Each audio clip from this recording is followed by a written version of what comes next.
Welcome, everybody, to the Menlo Midweek podcast. My name is Mark. We're chatting with Phil and Mark Kim today, where we're debriefing and answering some of your questions about the annual congregational meeting we had this past weekend, as well as landing the plane and wrapping up our Storytellers series. Thanks to all those that have said yes to helping out with what we are doing here on this online ministry, as well as the ministries that we have in person. We can't do what we do without people like you. So huge shout out to those that have said, yes, I want to take some pictures for socials, or I want to help edit some videos. I want to help with this recording of this podcast, or I want to help making those come in person from online for the first time feel welcomed to each campus. So thank you, thank you, thank you. And now let's go ahead and jump into today's podcast. Well, welcome, everybody, to the Menlo Midweek podcast. My name is Mark. We have two guests today. We have Mark Kim. Hello. And we have Phil. Hey, everybody. Awesome. Mark Kim, welcome back. Yeah. It's been a while since you've been on with us. Why don't you refresh those that might have missed that episode? Who you are, how'd you get to Menlo, what you're doing now? Yeah, I actually looked back to see when I was last on this. I think it was like June of last year or something like that. So it's been over a year. I came on board last year as the chief of staff, so we were still in a transition period with leadership, and so we had a transitional leadership in place, and so I came on board as a chief of staff, and after a year or so, we did some restructuring again with our transitional leadership team, transition out of that into a directional leadership team. So that team is comprised of Phil as our lead pastor, myself as the executive pastor of operations, and then Scott Pombush, who's overseeing all of our campus ministry. So he's the executive pastor of campuses. And then we just welcome Javon, who I'm hoping will get on this podcast soon. Javon will be our executive pastor of ministry. So he's everything creative, next gen, spiritual formation, all that stuff. So I get to oversee, and in fact, like being on this podcast makes me I'm the person that's supposed to be behind the scenes. I'm supposed to be doing the operations. So being in front of a camera, being on a stage, that's not something I aspire to do. So thanks for letting me be on the podcast. Dude, you're so welcome. And one campus should know you pretty well because you were there for quite a bit as well. Yeah, San Mateo. San Mateo is kind of like where I started off here at Menlo. San Mateo, shout out to you all. Love you all. But yeah, San Mateo was where I started, and I did kids for a while. Actually, I was church planting up in the Seattle area for a while. Before that, and then I came down. I didn't think I was going to continue doing kids and students. God called me to do kids, and that led to this open door of doing ministry with the directional leadership team. So again, you never know what God's going to be doing in your life. Do you ever feel like running the operations for Menlo Church is still a little bit like kids ministry? Kids ministry, it is like miniature church, right? It's you're running this program, but you're running it with a bunch of volunteers, and you're having to do everything from AVL to whatever it looks like, And audio, video, lighting. It definitely was a lot of prep, but what we're blessed by in the Bay Area is just this network of churches that we have in our area.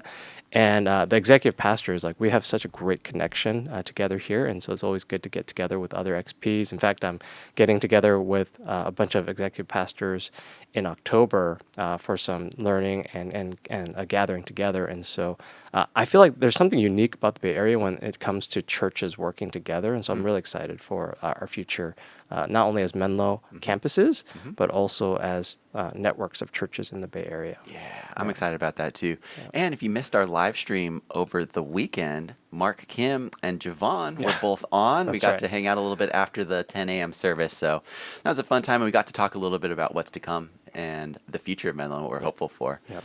And part of that is becoming Storytellers. And we just ended a 4-week series called Storytellers. Phil, what are some highlights from that? And then would love to know why you included what you included for this last week of Storytellers. Yeah, I think anytime you do a fall series in church world, it's kind of your kickoff. And so for us, we are trying to make this bigger intentional shift to becoming a storytelling culture, just a community that understands we steward stories. We look at numbers and they matter, and we did some of that this weekend.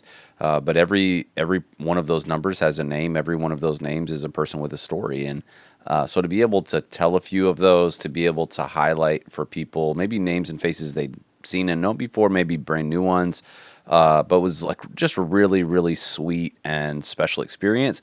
And for us, doesn't end telling stories. I think in some ways it kind of marks the beginning of it. And I hope that, for you, if maybe you felt like God was stirring you to share your story that this series, you're not like, "Ooh, I made it out of the series, I survived." No, like we want this to be something just as a part of Menlo on an ongoing basis, that you understand your story is welcome here, even if it's unfinished, even if there are messy parts of it. And so, yeah, there were some unique elements of the series because we were doing, on the one hand, we were doing like a group connect weekend. And so that, was created some unique new things in a service. And then Cheryl came back and spoke with us, which was awesome. But, different voice. And then we had the ACM kind of incorporated into our service. So it feels at times like, if you're paying attention, and I know you are if you're listening to this, I'm sure you're just kind of like, hey, this doesn't feel normal. When's normal preaching going to come back? And I totally get that. But I think sometimes what we get to do in a weekend service together is not just how do we create something that's maybe helpful for you personally, but we're also trying to figure out how do we move all of us collectively as well. And I hope the series helped us to do that. Yeah. And I love that this last series it kind of started, we kicked off the series with, hey, everyone here has a story, and your story matters. And we ended the series with, where is our story headed, and where are we going, even in the midst of not being sure of that. Totally. Yeah. Yeah. And I think that's true whether we want it to be or not, right? Like, no matter how certain you feel like your future is, it's been said that there are kind of two calendars that all of us have. One is the one we know about, and one is the one we don't know about. And so being able to look back, like we talked about, and trust that God's faithfulness in the past has been something we've been able to be grateful for, but oftentimes we don't appreciate or give God credit for until it's in hindsight. And then sometimes, even when it's in hindsight, we're so consumed with what's incomplete in front of us that we don't give him credit for that either. So hopefully the series will help us do that, like I said, collectively and individually. Yeah.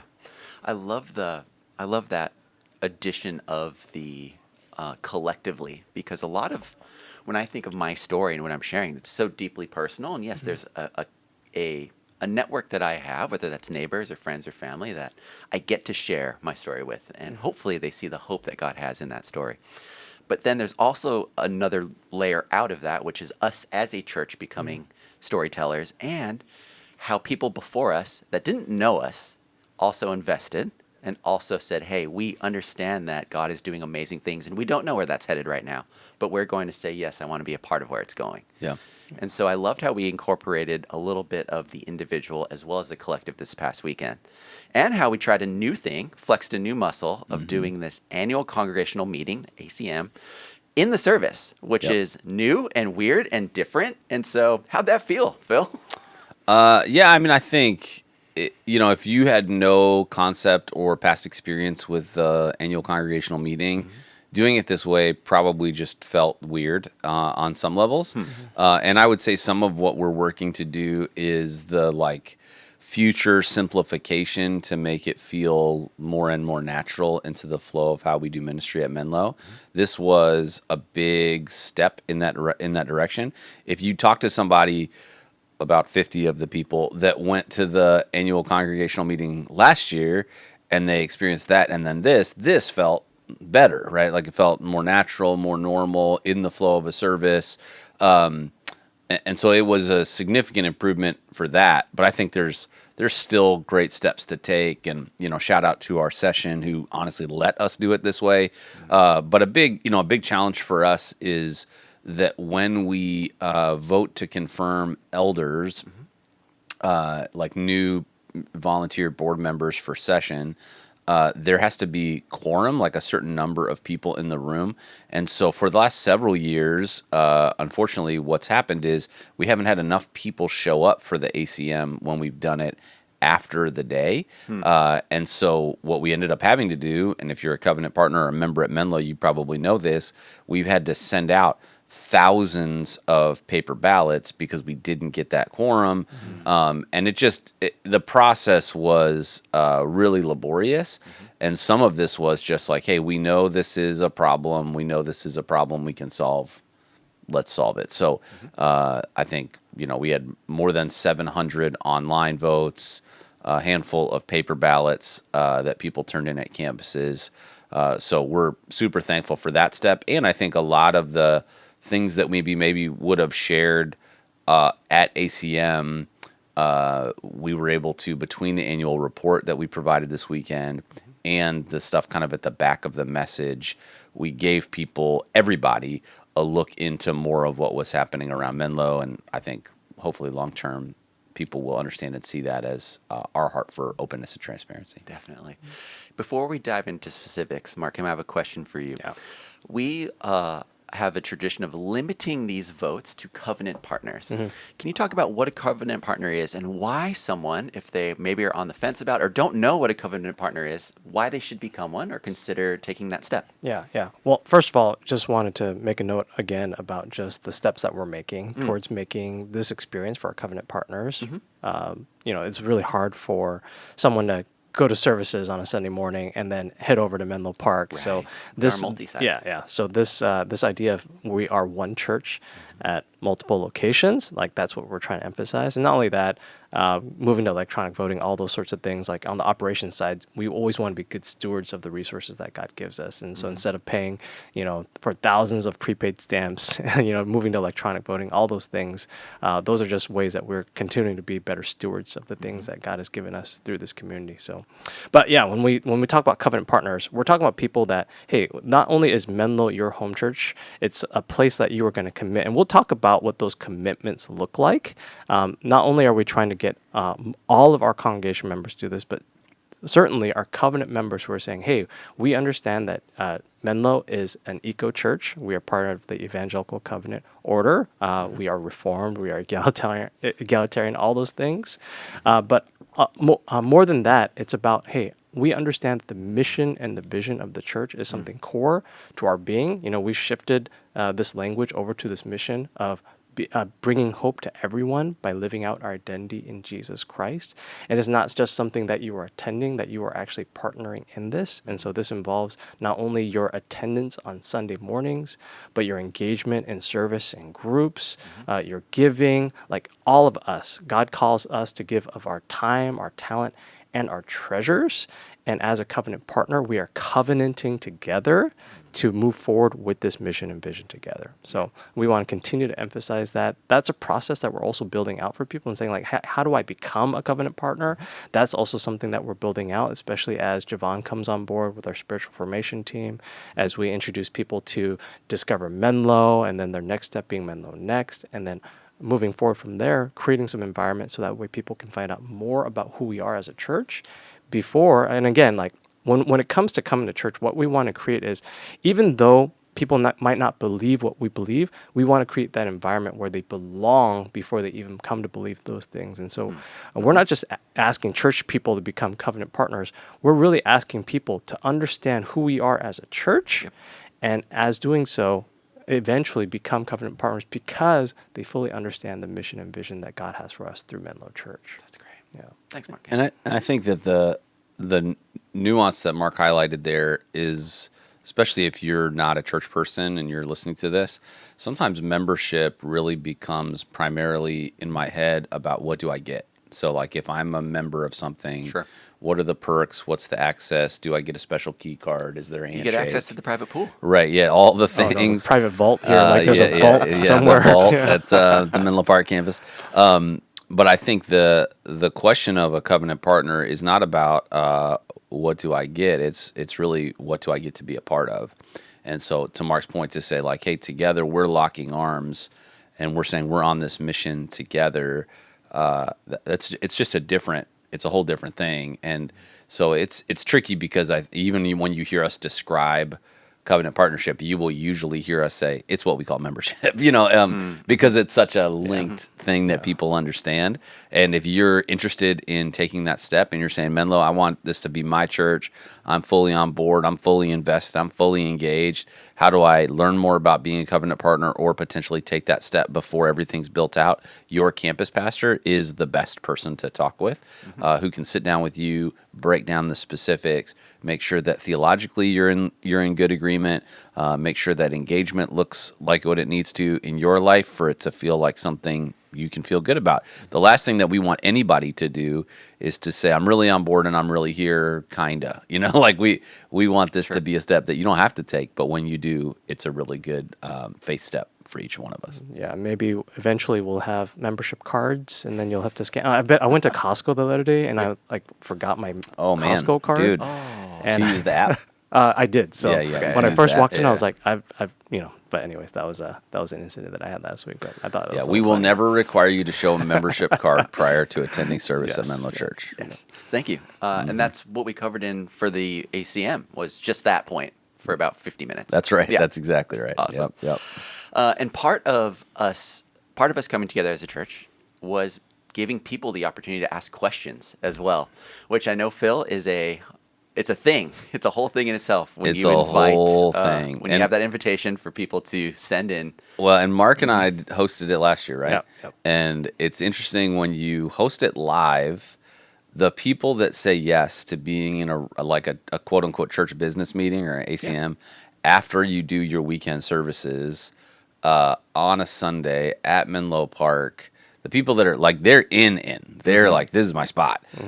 And they're going to have questions. And so I would say there's always a little bit of kind of commentary that comes with questions because it's just like an open mic. And so people walk up to it. So, we really wanted to provide a format where people could still ask questions.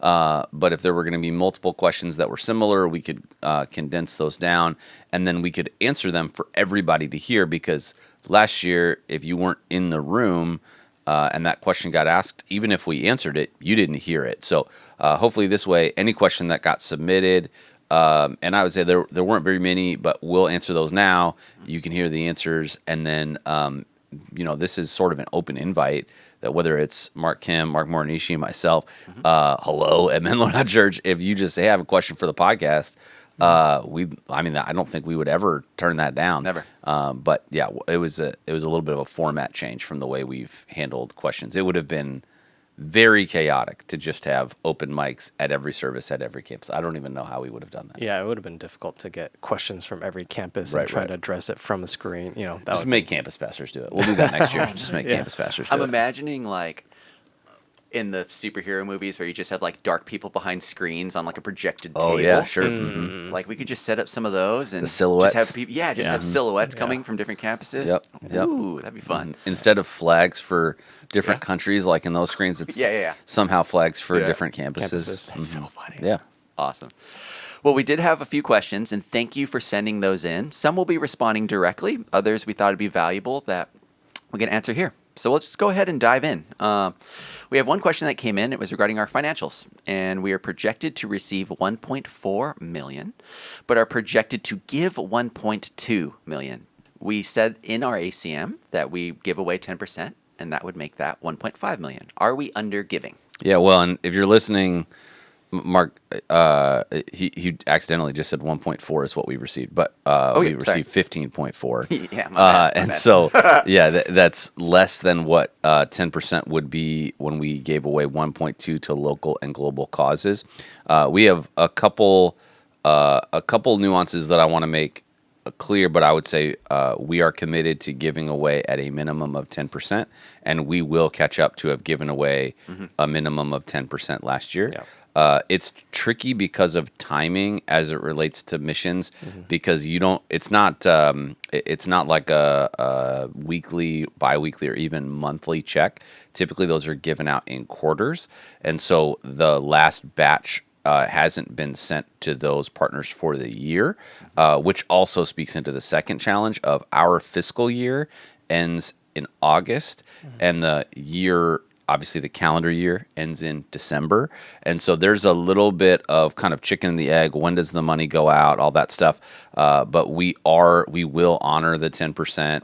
And then if you look at on a go forward basis, we have more than 10%, not only predicted for this coming ministry year, but as we look at the next 3 years in the Hope for Everyone campaign that we're kicking off this weekend, there's more than 10% that we're giving away to local and global causes as well. So 10% is not a magic number. It's not like if we do that, God's going to bless us, and if we give away 9, he's not.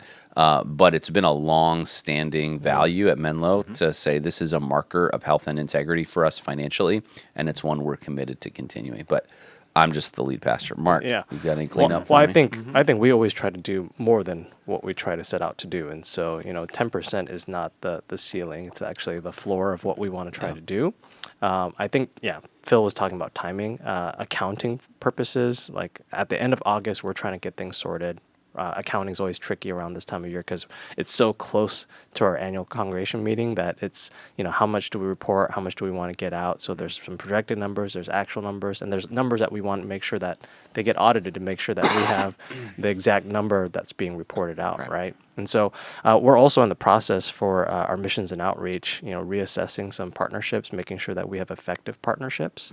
And not only that, there are partners that we have that, especially in foreign countries, that we have to be a little bit more careful about how not only do, like, if you looked at our annual report and you're like, hey, like 30 partners, is there really 30? Like, there's some places that we can't mention just for security purposes as well. And even when we give to them, we have to be a little bit more careful about how we get those funds over to them and when we report them. And we don't want to be as like, if it's on a quarterly basis, if that's going on a quarterly basis and they, sense that, hey, there's something going on here, we just want to be sensitive also to the groups that we give it out to. Right. Yeah. And I would say if you're ever wondering, like, hey, is Menlo credible in this conversation? We have been, so blessed as a church by the level to which we have financial checks and balances in place. There's a specific group of churches, I think it's ECFA, which is kind of the standard in is your church functioning with financial accountability? Are you above board? And we are one of those churches. Not only that, as a part of it, we receive an external audit every single year. So in your personal life, maybe you think like, I hope I don't get audited. We know we're going to get audited every year. We're asking for it. And so any sort of like cleanup or adjustments that just help us get better every year, we've been sharpening that pencil at Menlo for a long time, and we will continue to. That's great. And I got to shout out Peter Sherman, our Director of Finance, who came on board in March. Superhero. We had a lot of accounting issues where, not issues in the sense of problems, but like, hey, like not having a Director of Finance really affects how we can move forward in our mission vision. In fact, I don't think we could have done most of the annual report without him. And so he came in at a crucial time, got us organized. He's, reorganizing a lot of things so that way our financial accountability towards our church. And not only that, we just finished this audit, but we're set another audit like coming up this month. So we just finished the fiscal year, and so he's getting those papers ready. So he's got a ton on his plate. So Peter, if you're watching this, great job, man. And I think, sometimes what people will ask us about is sort of visibility, especially related to giving. Like, how are we doing on a more regular basis against our giving? And candidly, like, I think that there were some times at Menlo where getting that at the end of a fiscal year was something we could do, but getting that in real time was more difficult. And because we were sort of spending into savings, that was going to be harder news to share anyway. And so I'm thankful for Peter on lots of levels, but we are having good conversations about in the Hope for Everyone campaign over the next 3 years. What does kind of a quarterly update look and feel like that highlights where we are financially, both on the spend side and the giving side? And really none of that's possible without Peter's acumen and commitment. Yeah. So shout out Peter. Yeah. And if you're like, what the heck are you guys talking about? Where are you getting this information? If you go to menlo.church/connect, the first button on there is end of year annual report. Everything that we're talking about today will be there. And so you can head over to that if you have any questions. And if you have more questions, we'd love to field them. You can send those to me. You can text those into this to our online team number, 650-600-0402. Email any one of us. We'd be happy to go forward. Well, and that link, menlo.church/connect, that changes. It's kind of curated based on whatever's happening at the time for people that call Menlo Church home. So if you're listening to this like months from now and you're just binging, you're like, it's not there anymore. We will likely move the annual report to a link on the giving page. So if you go to menlo.church/give, like on a perpetual basis, you'll find whatever the most recent annual report is. Yep. I'll also put this in the description. Oh, as there well. you go. Look at So that. wherever you're listening or watching. Bingo. Mark, you mentioned ops things and reorgs and moving people around. A question came in, seeing the ramifications of reduced staff spending going forward. Yeah, this year we've done a lot of work trying to normalize pay, trying to make sure we continue to provide benefits for our staff so that they feel like they can live, work, and play here in the Bay Area. I think that's one of the biggest things about being in the Bay Area is just the cost of living, and make sure that we have quality staff people who are really bought into the mission and vision of our church and want to be here for the long term. I think one of the greatest gifts that staff can bring is their presence and their consistency over time. When you have a lot of turnover, it's really difficult to really get things moving, because whenever someone comes in, there's that transference of knowledge that needs to happen. There's the momentum that they need to build, the relationship that they need to build with not only staff, but also volunteers. And so one of the things that we're trying to do as a staff is, and there's another question that comes up about like historic ministries, but I think it's not something that we're trying to get back to. It's something that we're trying to move into, which is we want to become a staff that leads and equips our church to be the ministry. Like, the staff is not the ministry. We are the ministry together. And so it's making sure that we have key positions of leadership, directors and associates that will help launch and equip others into ministry. In fact, one of the questions that I'm going to raise to the staff today in our staff development time is, how are we leading and helping others lean into their gifts? Like, that's our job as ministers, as pastoral staff, is to help people lean into their gifts. Because when we do that together, there is an outpouring of God's Spirit and His power when we're working together. And so we're not aiming to be a church of like 300, 400 staff people. We're aiming to be a church that has some staff who are launching hundreds, if not thousands, of people into ministry. Yeah. So when people are raise that question of like, what's the ramifications of that? It's really about like, hey, how are we moving towards becoming a church? And Menlo had a season of time where it was primarily volunteer led, and then it became staff led. And what we're trying to say is, that's a false dichotomy. It doesn't need to be volunteer congregation led. It doesn't need to be staff led. It can be staff led with a congregation that is the army for which we are moving this mission and vision forward. That's great. Yeah. Anything to add, Phil? I think that the places that you may see or feel this on the edges, if you're a part of Menlo Church, are if there were things that I would say like they wouldn't exist without a staff member, those things have likely stopped in the last 2 years. And it's not because they're bad things, it's because we can't afford them. And so, I think that the like hard nitty gritty of finances, it just like in your personal finances, is there is a level to which there's only so much money. And we kind of navigating through a painful time had to make hard decisions in the transition about what to do. And the team that was leading in the transition, and I'm not Monday morning quarterbacking, but we just spent significantly into our savings, and it was a strategy that was not a strategy we could continue. It just wouldn't financially work. And so I think making this change to preserve like this idea of, okay, so what does it look like for us to be this lean, mean ministry machine moving forward? It means getting this right-sized. And for us, that really wasn't campus staff changes. Our campuses were, by and large, about the size that their staff needed to be. It was our central team that it was hard. They're people that we love, people that we really care about, and that really cared about this place. But we were at 72% of our giving was being spent on staffing. And so, if you shave 20% of $15 million, that's a big number.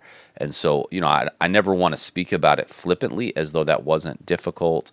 There were people that had invested years in this place that I'm so thankful for, and we needed to make that decision. So and really, unfortunately, the longer we would have waited to make that decision, the more painful that decision would have happened. One of the lines that I said at the time is, we can do this now with a scalpel, or we can do it later with a sledgehammer. Both of them will hurt, but one of them will make a big difference in terms of positive health outcome for our church. And I think the Lord's done that. But yeah, I think that, the narrowing of our strategy, the recasting of our mission, the kingdom qualities that we talked about, all of those things are to say, hey, we need to focus like a laser beam on these things. And I think that to a certain extent, we've all been to a place like the Cheesecake Factory where you're handed the white pages of menus when you walk in. Like it's so, I have dyslexia. And so when I get that menu, I'm like, I don't even want to look at can I just tell you a thing I want? And I'm assuming you have it. Like I'm just assuming that this is available somehow. Just catalogs of mediocre food. Sorry if you work at Cheesecake Factory. And then the other side that we've been to is a place like In-N-Out, where you walk in and there is like this ruthlessly simple menu delivered well. And I think, we are going to, at Menlo, I think we've been the Cheesecake Factory at times, and we are having to shift for greater missional impact to something that feels more like In-N-Out, to say, how do we make sure we're as focused as we need to be on the things that God's called us to be? Yeah. And as I've actually given that analogy to several people, and they're like, well, we'd still like to see what's on the menu, especially if you've been only coming like once a month or something like that. And so, we're working on ways to make sure that people are connected, that we get that communication out there, that people know what's going on at the church. And so it's an ongoing process. And there's a lot that we've had to do, not only through COVID, post-COVID. When I talk to other executive pastors, like we're not the only church that has to have done restructures. In fact, some of them are doing them now, and they wish they would have done it earlier. Some of the harder decisions we made, we're transitioning through them now. And again, like none of those experiences are ones that we want to go through, right? Like having friends, having people that we not only work with, but are in community with, and having to see them go, or having to make restructuring where we're trying to, if there's a team and they're functioning in a certain way to intentionally switch that team to make sure that we're becoming healthier as a group, right? But it's, those are some necessary changes, but at the same time, this bigger vision of equipping more people for ministry, not just staff people to do the work of ministry, that's our bigger hope for Menlo Church. Great. And I think if you are ever wondering and you're a part of Menlo, what are those opportunities and what does that look like? The best place to go is menlo.church/connect. That list is kind of curated with what we're talking about on any given weekend, with some key next steps are, including if you go to the events section, every campus has its own kind of like monthly page that it will update with things that are happening at that specific campus, that specific month. And you may be surprised by the amount of things that are available at your campus. And, sometimes it's like, well, why don't we say all of those things from the stage all the time? Well, the answer is because if we said all those things from the stage all the time, no one would hear any of them, right? It just gets lost in the noise. And so if you're a part of Menlo and you're like, I'm looking for something a little bit deeper, go to menlo.church/connect. You will find your next step there. I'm thinking like just in the last month, we had barbecues at each campus and hangouts. We had Mothers Together launch at some of our campuses. We had Man Cave launch at some of our campuses. We had middle school lock-in for all campuses. So like things are there still. We might not be able to talk about them on the weekends, but there are things that are happening and amazing ways to not only get connected, but also to help out as well. So, Phil, you talked about laser focusing, and part of that was strategic decisions that we made with staffing. That also goes into mission statement and kingdom qualities. And so for someone's first time, or maybe they need a refresher on what those are, can you chat a little bit about those and how they'll impact not only us as staff, but also our congregation? Yeah, so I think, much like the kind of Cheesecake Factory menu from a ministry perspective of the stuff that we did, I also think that when you're a 150-year-old organization, there are a lot of artifacts, right? Like my mom passed away last year, and like I'm going up in her attic looking around at the stuff, and you're like, none of this is bad. It's amazing. But like trying to figure out on a go-forward basis, how do you collect all of this stuff, honor the past, and project into the future? Yeah. And I think, Menlo, we got quite the attic. And I mean, it was pretty amazing because we were walking through a bunch of this strategy work around the same time that we were celebrating our 150th anniversary. And so it was just a very unique perspective to look at all these things. And even in the not too distant past, like we had slogans and we had kind of mottos and we had mission statements and we had vision statements, and none of them were bad, but it all just created a whole bunch of competing language. And so a lot of this was, hey, how do we take where we believe God's calling us to go moving forward? How do we coalesce that down into something that's understandable and language that all feels like it's informed by where we've been, but fits together for where we're going. And so that's why the mission of bringing hope to everyone by living out your identity in Christ every day sort of got shaped as this idea of how can we become hope bringers. And if you're somebody that would say, well, how much does that really make a difference? I would say we worked like I've never spent more time on a single sentence in my life than that sentence ever in my life. And I do this for a living. And I think that the underlying shift that I talked a little bit about this weekend is that for some places, it's still possible to just say, hey, we want to sort of sit and be a place that people show up and eventually we grow because of it. The Bay Area is not one of those places. If we're not bringing the hope, it's not getting there. And so to help people understand, this is not about an organization. Buildings aren't going anywhere. This isn't about staff. This is about Menlo Church. This is us. We are bringing hope. And so I think even as you've heard phrases like hope is for everyone, right? This like kind of underlying idea to just simplify language. We believe that the hope of heaven is found in the person of Jesus, and that as we embody that by living out the truest part of ourselves as followers of Jesus, that makes a massive, massive difference. And then answering the question of like, what does it mean for us to be successful, quote unquote, as a church? I think sometimes the way that we measure success, even if you call Menlo Church your church, is, well, how big is our campus? How full is the room? And, numbers matter because numbers have names and people care about, or God cares about each one of those people, their names and their stories. But we want to make sure we're asking the question, are people actually being transformed in the midst of that? Not just being sort of conformed to the pattern of the world or the church world. And that's a different challenge. And so we spent time saying, what does the Menlo-shaped disciple look like? Who is it that we believe God's calling us to help people really in this be transformed into this image as their mind is renewed? And so we talked about those 4 kingdom qualities because we're citizens of a different kingdom. And so we talked about the idea of being an undivided follower in a culture that says, what does it mean for me to be able to show up in different places kind of as different people where it's convenient? I'm actually choosing to let who I am in Jesus inform every place that I am.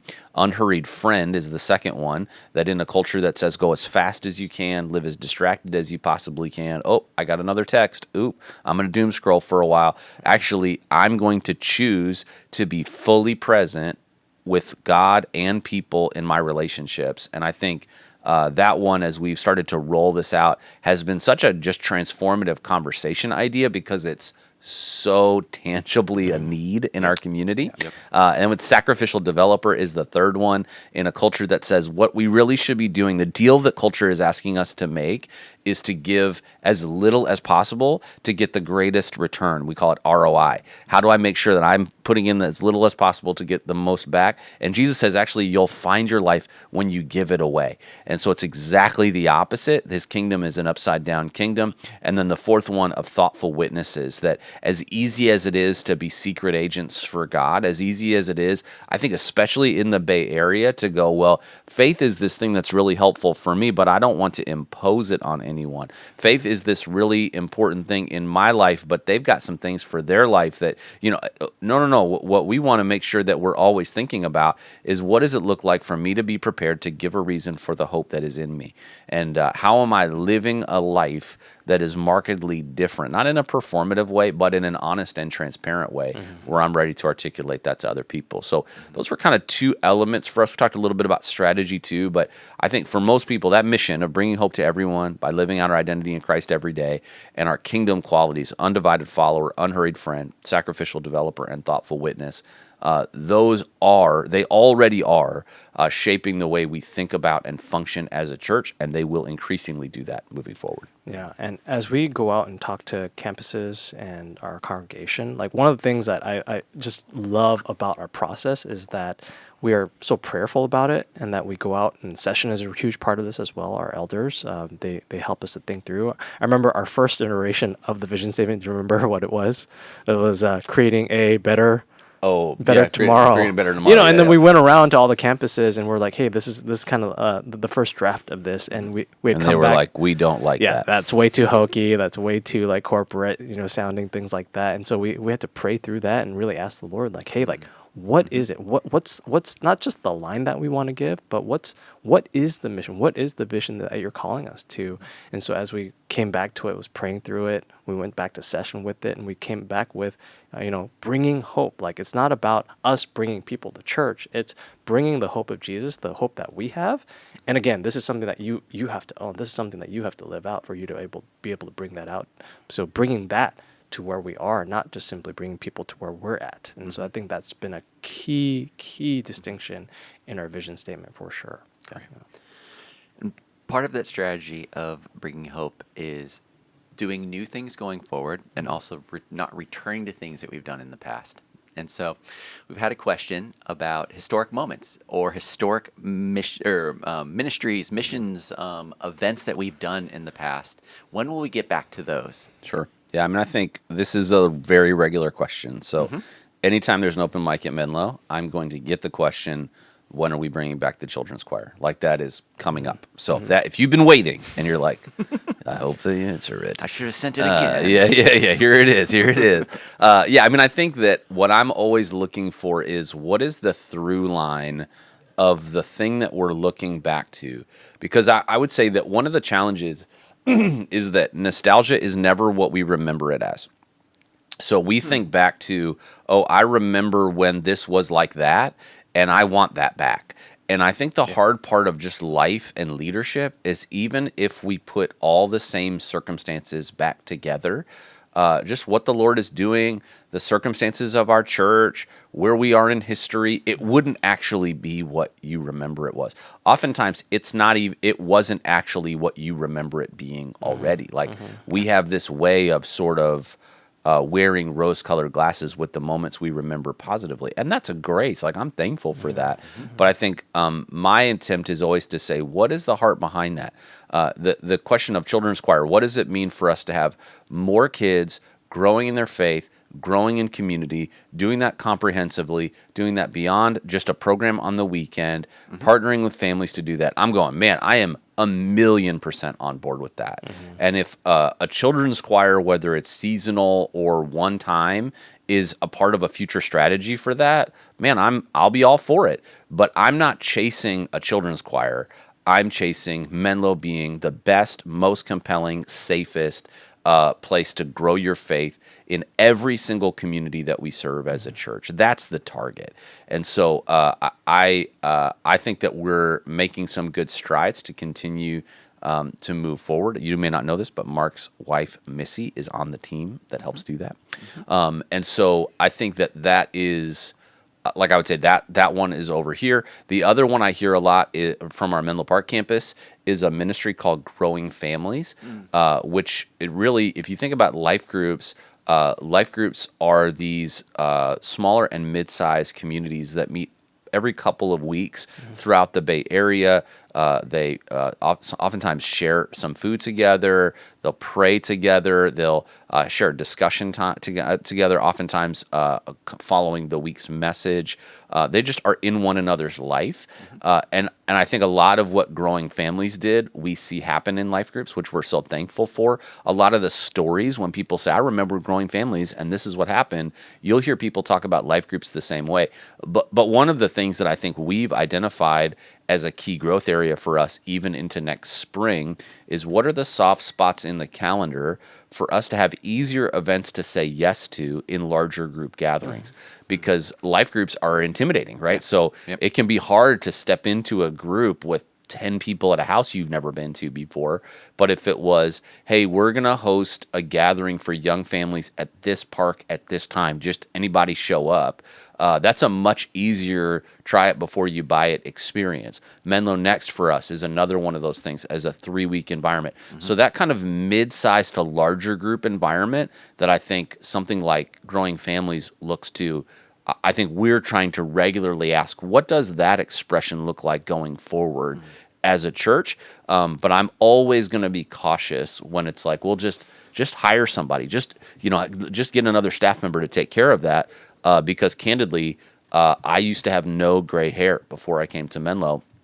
And navigating some of these very difficult but necessary adjustments to best steward God's resources for the move that God is doing at Menlo, I am not going back. Like I'm not going to go back to, well, yeah, it is a little easier actually. If we want that thing, let's just raise up a staff member to do it.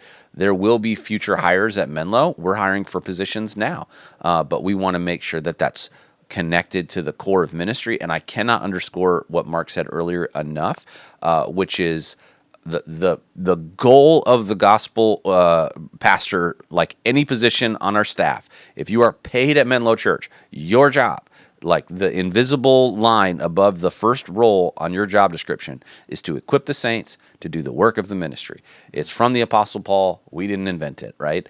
And I just think over time, it's very easy in a large, growing, and financially secure church, instead of equip the saints to do the work of the ministry, it's sort of like, how about you do the work of the ministry and just comfort the saints, And it's a subtle shift that takes place that we've seen some great progress on, and we don't want to surrender that back. Yeah. I always think about when people hark back to things, like I do too. Like I used to have like youth group on Friday nights, and so a lot of times, like parents especially, be like, "Oh yeah, I remember when I had Friday night youth group and things like that, and that was such a great time." I think what we're looking for is certainty, and I think sometimes faith creates a situation for us where we're having to say, like, hey, it's not about what we know has happened. It's not about the proven models. It's about assessing what's before us, laying them before God and saying, like, God, how are you going to bless us? How are you going to move in this as we move forward? So we'll talk about what faith requires of us in this upcoming series and things like that. But I think for us, I think about, and this is kind of an analogous to it, but I think about, I grew up with TJIF, on Friday nights. Yeah. There would be like, different things, like Full House was like a show that I grew up watching, and I loved that show. And then they came out with Fuller House, and you're just watching, and you're like, this is not the same experience of me watching Full House. And I think I read an article somewhere about how they wanted to bring back Friends, so Friends is, a sitcom that, a lot of people love. But a lot of people were saying, like, let's not bring that back because of that same effect where it's like, we love the experience of watching Friends. Yep. And that was that. But we're not going to recreate that by creating a sequel of that. And so, again, going back to Phil's point, we're not trying to bring back sequels. We're actually trying to bring something new to address the things that God has for us right now. God wants us to be faithful with what's in front of us, not with what's behind us. And we're not trying to bring back sequels. That's a bar right there. I love dude. that. Mark Kemp just dropping bars. Woo! Yeah. Mark Kemp, thanks so much for being on. Oh, thank you so much for letting me be on as someone that's behind the scenes. So thanks for letting me be on this. Phil, anything else before we wrap up? I just thank you to Menlo Church. Thanks for being willing to let us try this. Maybe you came on a weekend that you were like, I didn't even know it was going to be this. And so you were there whether you wanted to be or not. But I hope you heard our heart for transparency and openness in these conversations. That heart and willingness doesn't end simply because ACM is over. As you have questions, please send those in this upcoming series in the Hope for Everyone initiative. There are going to be more questions, and so would love to have those sent in. If you want to get a head start on any of that, you can go to menlo.church/hope and do a little pre-work to be able to see some of what we're going to be talking about. But so pumped for what God is doing at Menlo, so thankful. And I believe that, we talked about this week when we initially scheduled the ACM weekend. We didn't really it was solving for some challenges, but we didn't really think about it heading into this next series. But I think in the providence of God, it's going to end up being like one of the most strategic back-to-back weeks to weeks we've ever had in my time here. And so I'm just so thankful for the grace of God to give us that opportunity to be able to highlight this kind of prayerful process we went through for almost a year together, and then really the culmination of that into the next 4 weeks together. Yeah. Thanks, Phil. Lots to look forward to. Yeah. If you need any prayer and encouragement this week, or if you have questions, text our team, 650-600-0402. Reach out to us via email. Have a great week, everybody. We'll see you soon. See you guys. Bye.